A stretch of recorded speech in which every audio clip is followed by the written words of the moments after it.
हरे कृष्णा। स्वागत है आप सभी का हमारे चैनल भक्ति सागर में। आज की वीडियो में हम एक रहस्यमयी कथा सुनेंगे, एक राजकुमारी और शापित भेड़िया की कहानी। कथा को अंत तक सुने और पूरा आनंद लें। बहुत समय पहले की बात है।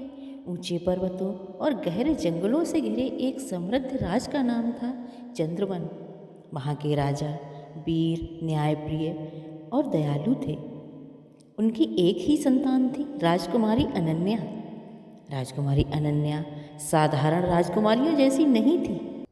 उसे महलों की चमक दमक से अधिक जंगलों की हरियाली प्रिय थी। वह हर सुबह महल की ऊंची बालकनी से दूर फैले वन को निहारती और सोचती, उस घने जंगल में क्या क्या रहस्य छुपे होंगे। राजा ने कई बार उसे जंगल में अकेले जाने से रोका, क्योंकि चंद्रवन के पश्चिमी हिस्से में एक पुराना भयानक जंगल था, जिसे लोग अंधकार वन कहते थे। कहा जाता है कि वहाँ एक शापित भेड़िया रहता है, जिसकी आंखें चांद की तरह चमकती हैं। लोग फुसफुसाते, वह कोई साधारण भेड़िया नहीं, वह किसी सांप का परिणाम है। एक दिन जब सूर्य अस्त होने को था, अनन्या अपनी प्रिय घोड़े केतकी पर सवार होकर जंगल की ओर निकल पड़ी। हवा में ठंडक थी और पेड़ों की छाएं लंबी हो चुकी थी। अचानक उसे झाड़ियों के पीछे से तो चमकती आंखें दिखीं। उसका हृदय तेजी से धड़कने लगा। वह भेड़िया था, विशाल, सुंदर और रहस्यमय। उसके फर चांदी जैसे चमक रहे थे, पर उसकी आंखों में क्रोध नहीं बल्कि पीड़ा थी। अनन्या ने तलवार निकालने के बजाय धीरे से कहा, तुम मुझे नुकसान नहीं पहुंचाओगे, है ना? भेड़िया कुछ क्षण उसे देखता रहा और धीरे धीरे पीछे हट गया और अंधेरे में खो गया। उस रात अनन्या को नींद नहीं आई। उसे भेड़िए की आंखों में दिखी वेदना बार बार याद आ रही थी। महल की पुरानी पुस्तकालय में अनन्या ने प्राचीन ग्रंथ खोलने शुरू किए। अंततः उसे एक धूल भरी किताब मिली, जिसमें अंधकार वन का उल्लेख था। उसमें लिखा था, सालों पहले एक राजकुमार को एक दुष्ट जादूगरनी ने श्राप दिया। वह दिन में मनुष्य और रात में भेड़िया बन जाता है।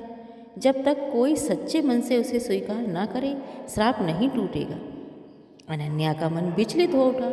क्या वह भेड़िया वही राजकुमार है? अगली पूर्णिमा की रात अनन्या फिर जंगल गई। चांद पूरा था और चांदनी में वह भेड़िया फिर प्रकट हुआ। इस बार उसने भागने की भी कोशिश नहीं की।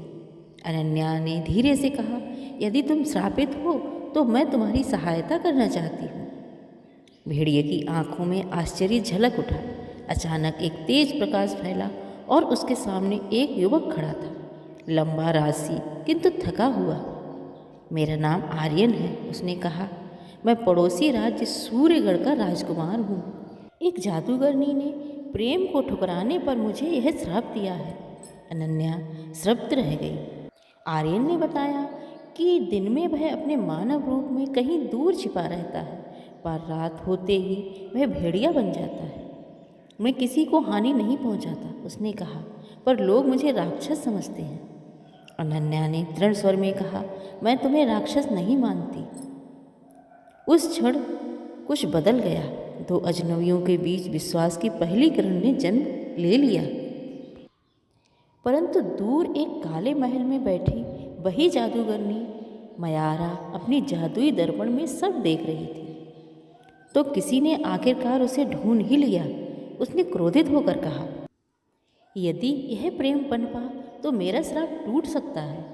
उसने अपने काले कौवे को आदेश दिया, राजकुमारी पर नजर रखो। अगले कई सप्ताह अनन्या और आर्यन गुप्त रूप से मिलते रहे। वे जंगल में बातें करते, हंसते और एक दूसरे के दुख सुख बांटते। पर श्राप तोड़ना आसान नहीं था। ग्रंथ में लिखा था, श्राप तभी टूटेगा जब राजकुमारी अपनी जान जोखिम में डालकर भेड़िए को बचाएगी और उसका प्रेम निस्वार्थ होगा। अनन्या को यह परीक्षा स्वीकार थी। एक रात मयारा ने विशाल दैत्य को भेजा। जंगल में अंधकार गहरा गया। आर्यन भेड़िए के रूप में लड़ रहा था। एक दैत्य ने अनन्या पर वार किया। क्षण भर के लिए आर्यन विचलित हुआ और उसी समय एक दैत्य ने उसे घायल कर दिया। अनन्या ने साहस दिखाया। वह आर्यन के सामने ढाल बनकर खड़ी हो गई। पहले मुझे मारना होगा, उसने चिल्लाकर कहा। चांदनी तेज हो उठी। मायरा का जादू कमजोर पड़ गया। आर्यन का घाव भरने लगा, पर श्राप पूरी तरह नहीं टूटा। एक आवाज़ गूंजी, अभी अंतिम बलिदान शेष है। अनन्या और आर्यन समझ गए, असली परीक्षा भी बाकी है। जादूगरनी ने अंतिम योजना बनाई। उसने अनन्या का अपहरण कर लिया और उसे अपने काले महल में कैद कर लिया। आर्यन भेड़िए के रूप में अकेला खड़ा था। उसकी आंखों में अब पीड़ा नहीं, अग्नि थी। मैं उसे बचाऊंगा, उसने प्रतिज्ञा की, और वह अंधकार बन के उस हिस्से की ओर दौड़ा जहाँ से कोई कभी लौटकर नहीं आया। अंधकार बन के सबसे गहरे हिस्से में एक ऊंचा काला महल खड़ा था। उसकी मीनारें बादलों को छूती थीं और चारों ओर कांटेदार बेलें लिपटी थीं। वहीं कैद थी राजकुमारी अनन्या। आर्यन भेड़िए के रूप में महल के बाहर पहुंचा। उसके पंजों से चिंगारियां उठ रही थीं। उसकी आंखों में दृढ़ संकल्प था। अचानक आकाश में बिजली कौंधी और जादूगरनी म्यारा प्रकट हुई। तो तुम अब उसे बचाने आए हो? वह हंसी। याद रखो, श्राप तोड़ने की कीमत बहुत भारी है। आर्यन गुर्राया, पर उसके भीतर भय नहीं था। महल के भीतर अनन्या भी हार मानने वालों में से नहीं थी। उसने अपनी कैद की कोठरी में एक छोटी सी जादुई मोहर देखी। उसे पुस्तकालय में पढ़ा एक मंत्र याद आया। धीरे धीरे उसने पत्थर की दीवार पर उंगलियों से प्रतीक बनाए। चांदनी की हल्की सी किरण आई और जादुई मोहर टूट गई। दरवाज़ा खुल गया। आर्यन, उसने फुसफुसाया। महल के आंगन में म्यारा ने एक अग्निव्रत रचा।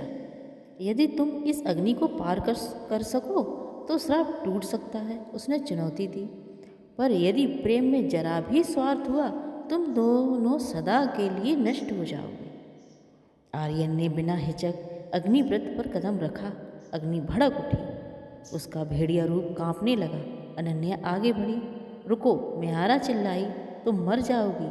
अनन्या ने दृढ़ स्वर में कहा, प्रेम डर से बड़ा होता है। वह भी अग्निव्रत में प्रवेश कर गई। अग्नि ने दोनों को घेर लिया। म्यारा हंस रही थी, पर अचानक उसकी हंसी रुक गई। अग्नि का रंग बदलने लगा। लाल से सुनहरा एक तेज प्रकाश फूटा। आर्यन का भेड़िया रूप विलीन होने लगा। वह पूर्णतः मानव बन गया। आकाश से एक गूंजती हुई आवाज़ आई, निस्वार्थ प्रेम से बड़ा कोई जादू नहीं। म्यारा चीख उठी। उसका जादू बिखर गया। वह राख में बदलकर हवा में विलीन हो गई। महल टूटने लगा। आर्यन ने अनन्या का हाथ थामा और दोनों बाहर की ओर दौड़े। जैसे ही वे जंगल की सीमा पार कर गए, काला महल धूल में मिल गया। सूर्योदय हो रहा था। पहली बार पूर्णिमा के बाद भी आर्यन मनुष्य ही बना रहा। श्राप टूट चुका था। चंद्रबन और सूर्यगढ़ दोनों राज्यों में उत्सव मनाया गया। राजा ने आर्यन को गले लगाया। तुमने साहस और प्रेम की मिसाल कायम की है, उन्होंने कहा। अनन्या मुस्कुरा रही थी। अब जंगल में डर का प्रतीक नहीं, बल्कि आशा का प्रतीक बन गया था। कुछ महीनों बाद चंद्रबन में भव्य विवाह हुआ। फूलों से सजा महल, दीपों से जगमगाता आकाश और संगीत की मधुर ध्वनि। अनन्या और आर्यन एक दूसरे का हाथ थामकर वचन ले रहे थे, हम भय नहीं, प्रेम से राज्य चलाएं। सालों बाद जब लोग अपने बच्चों को यह कथा सुनाते तो कहते, सच्चा प्रेम बाहरी रूप नहीं देखता, वह आत्मा को पहचानता है। और चंद्रबन का जंगल फिर से कभी अंधकार में नहीं हुआ। चांदनी में कभी कभी हल्की सी चमक दिखाई देती, मानो भेड़िए की स्मृति अभी भी उस वन में मुस्कुरा रही हो। राजकुमारी और शापित भेड़िए की कथा हमें सिखाती है कि हमें प्रेम में त्याग आवश्यक है।